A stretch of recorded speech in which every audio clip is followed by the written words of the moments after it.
Shalom, Kol Halor, Yahweh Bashim, Yahweh Shai, Bashim Chakadash, double honors to the apostles, bishops, elders, a great millstone that rule well. Shalom to you brothers in the house and byways, doing the work sincerely and faithfully, and continually fighting that good fight of faith. Lord willing, we are found in that number to be delivered. All right. So there's a quick article I want to read from the brother Taz of War in the camp. He got this from the End Time Headlines, and it's kind of interesting, man. As we understand and know, and we've been talking about this for years, how when this thing starts to really start to unfold, people are going to be rushing all over the place to get their Bible to try to, get the true understanding of what's happening, But again, it's not that simple. It's not that simple where you just go to Barnes and Nobles and pick up your Bible and whatever color you choose and then sit down and just start reading. All right? So we'll get into that. But let's read a little bit of this here. It says, worries about the economy, conflicts abroad, and uncertainty over the election pushes readers towards the publication in droves. Bible sales are up 22% in the U.S. through the end of October compared to the same period last year. According to the book tracker, Circana BookScan, by contrast, total U.S. print book sales were up less than 1% in that period. It says people are experiencing anxiety in themselves, or they are worried for their children and their grandchildren, said Jeff Crosby, president of the Evangelical Christian Publishers Association. It's related to artificial intelligence, election cycles, and all of that feeds the desires for assurance that we're going to be okay. And now people are looking for the Bible, right, to make sure they're going to be okay. Let me tell y'all something. It's not that simple. You just don't go and buy your Bible and read it and you're okay, I'm gonna be okay. It says Cheryl Velasquez, a 28-year-old artist and influencer who has appeared on the reality TV show Love Island USA, recently bought her first Bible, one from the She Reads Truth line at the Barnes & Noble. Isn't that nice? Quote, she says, I've had Bibles that my mom gave me, but I felt I needed my own to start my own journey. That is symbolized I was starting a walk with God, she said. I felt something was missing. It's a combination of where we are in the world, general anxiety, in the sense that meaning comfort can be found in the Bible. It says, Bethany Martin, manager of the Faith and Life bookstore in Newton, Kansas, said she is selling to lots of first-time Bible buyers. They're looking for hope with the world the way it is, and the Bible is the way they're reaching for. Salaki, and the Bible is what they're reaching for, she said. Faith and Life website offers more than 270 Bibles, including a $95 leather-bound giant print option and a $7.99 pocket-sized New Testament. Others sell graphic novel Bibles, reference Bibles, and a rainbow of color options, versions intended specifically for men and teens and early readers, audiobooks, and even one bound in goat skin, priced at $832.50.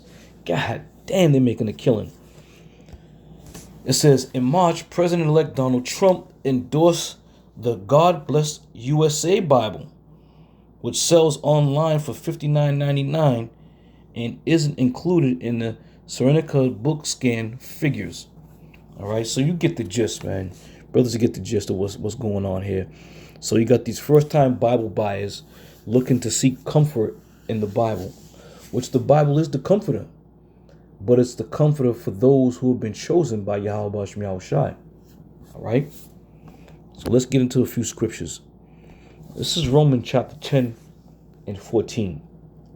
It says, how then shall they call upon him in whom they have not believed? And how shall they believe in him of whom they have not heard? And how shall they hear without a preacher?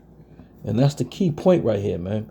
A lot of you first-time Bible buyers, you're going to be totally lost. You're going to have no idea where even to begin. All right?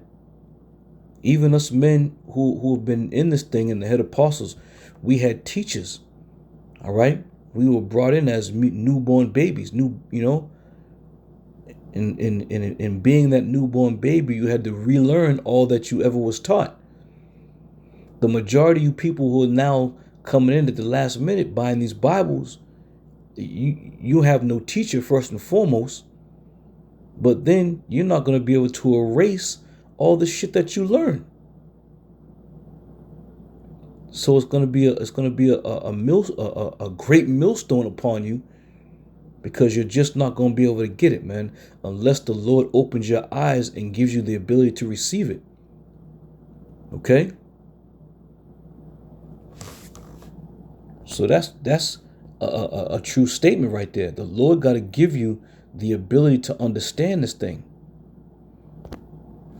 It says Isaiah 28:10.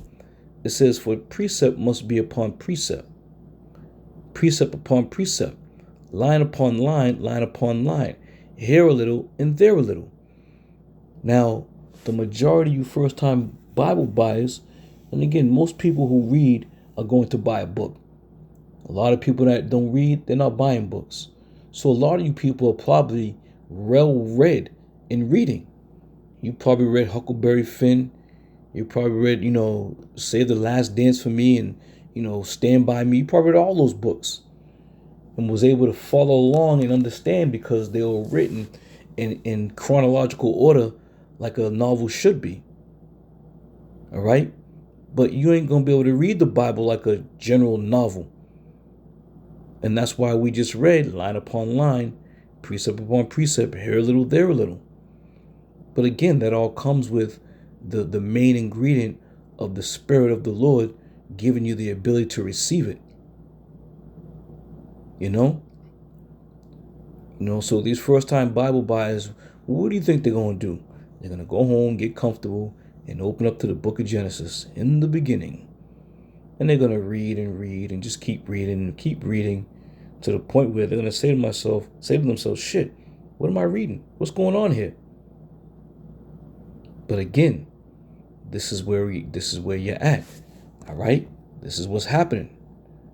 The Lord had already set up his men on the highways and byways throughout the four corners of the earth to give you the word.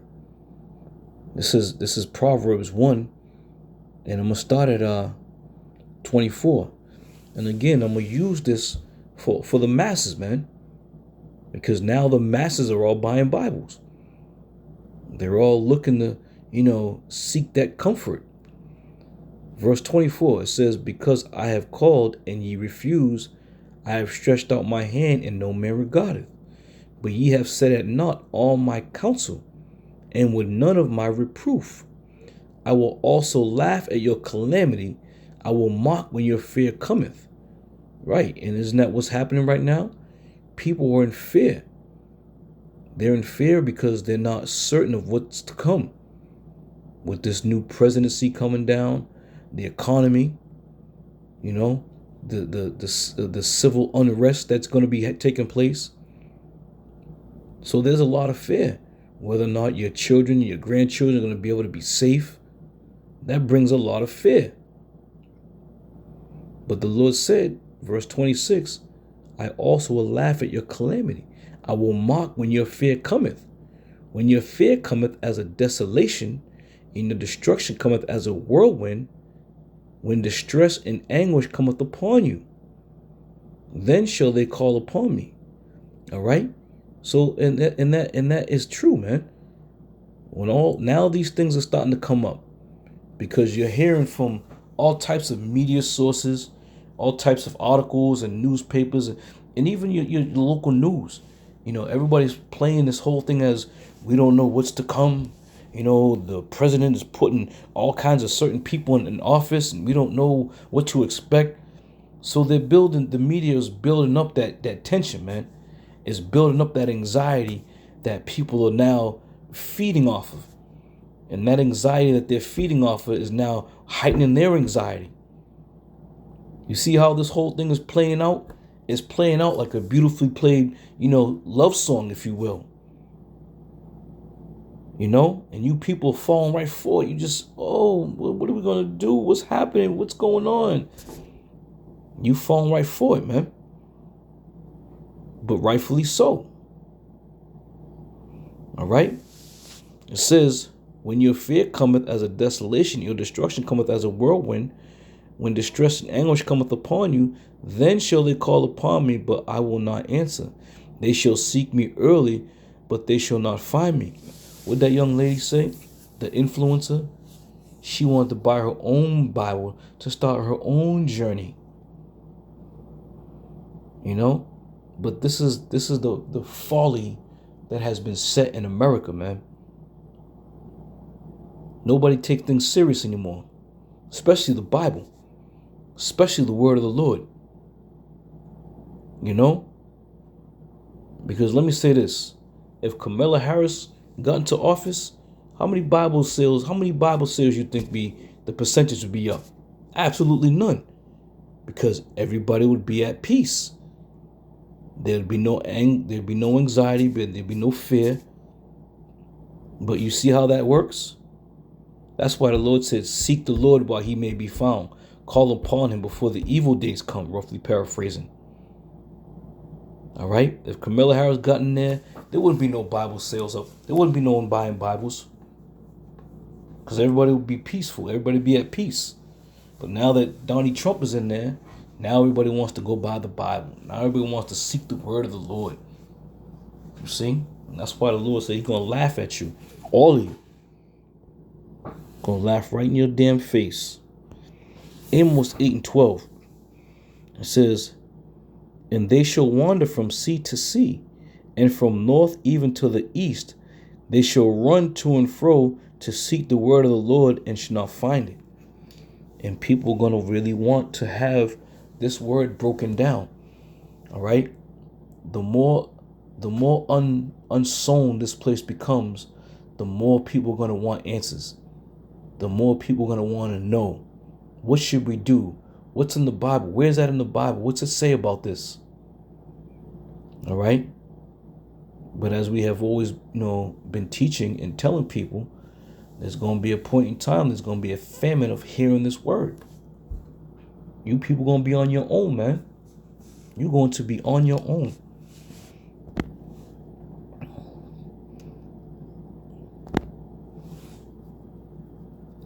Isaiah 29:11.